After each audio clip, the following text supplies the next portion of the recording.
Assalamualaikum warahmatullahi wabarakatuh. Nama saya Sari Palim Karo dengan NIM 2319114.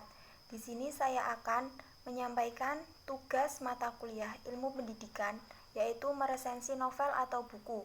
Di sini saya meresensi novel yang berjudul Sekolah Pohon yang ditulis oleh Eko Kusumawijaya, diterbitkan di Pipas, jumlah halaman 244 halaman, warna dan gambar sampul bergambar pohon dan berwarna hijau.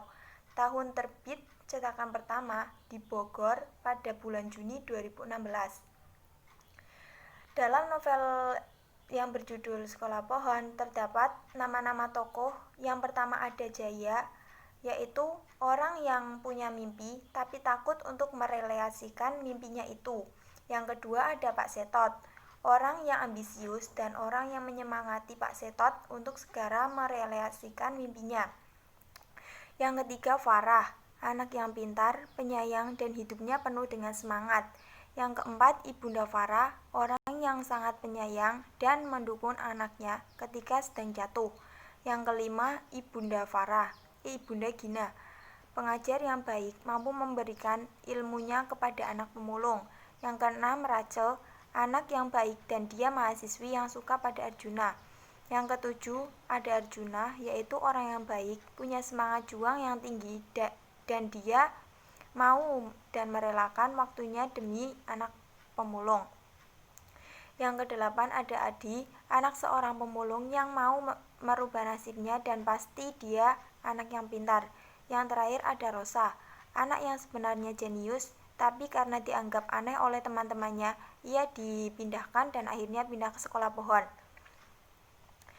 Tema pada novel yang berjudul Sekolah Pohon ini bertemakan orang yang punya mimpi ingin membangun sekolah untuk orang yang tidak mampu dan standar pendidikan yang tak kalah bagus dengan sekolah yang bertaraf internasional. Sudut pandang pada novel ini menggunakan sudut pandang orang pertama. Terdapat unsur ekstrinsik pada novel ini. Yang pertama yaitu unsur budaya, percampuran budaya tradisional dan budaya modern. Unsur agama yaitu menggunakan agama Islam. Unsur geografis, terjadi peristiwa banyak di perkotaan dan di tempat pembuangan sampah. Unsur ekonomi, para tokoh memiliki ekonomi menengah ke atas dan ada yang anak pemulung. Nah, isi novel Sekolah Pohon ini yaitu Jaya yang baru saja pulang dari haji teringat akan mimpinya yang sudah lama terlupakan. Ia merasa dan ada sebuah getaran untuk membangun impiannya yang sudah lama terlupakan. Bertemu dengan sahabatnya, Pak Setot, seorang pensiunan guru agama yang membuat mimpinya terrealisasikan. Bersama dengan anak Pak Setot dan istri Pak Setot dan anak Pak Jaya beserta istrinya, ia mulai membangun impiannya. Dimulai dari sebuah pohon yang berada di tak jauh dari pembuangan sampah, Pak Setot membangun sekolah. Pada awalnya, Pak Setot bersama teman-temannya membangun sekolah itu untuk anak para pemulung yang tidak bisa bersekolah karena keterbatasan ekonomi. Awalnya hanya ada sedikit anak yang mampu menuntut ilmu di sekolah itu, tapi berkat kegigihan mereka, ada cara belajar yang menarik bagi mahasiswa yang punya impian yang banyak dan membantu para relawan yang ada di sekolah.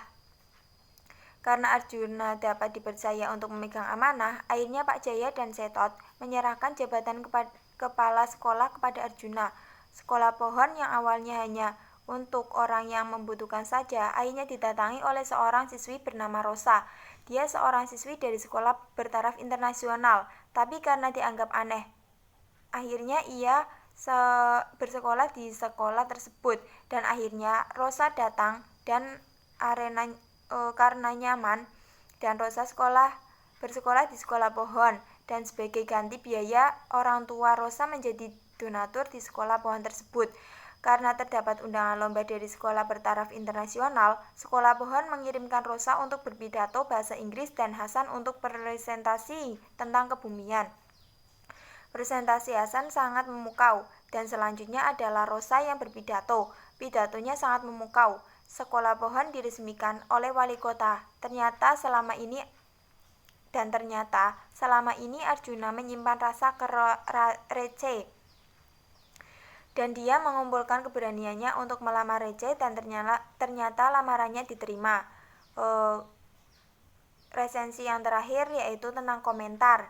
Kelebihan pada novel ini sangat mengedukasi terhadap orang yang punya mimpi, dan novel ini memberikan kita pelajaran bahwa pendidikan yang berkualitas itu tidak dilihat dari beberapa bayaran atau uang yang diberikan, dan siapapun orang berhak mendapatkan pendidikan. Kekurangan pada novel ini yaitu memiliki bahasa yang susah untuk dimengerti dan alurnya sebenarnya kurang jelas. Nah, sekian pemaparan dari saya tentang resensi novel Tugas dari Ilmu Pendidikan. Sekian, terima kasih. Wassalamualaikum warahmatullahi wabarakatuh.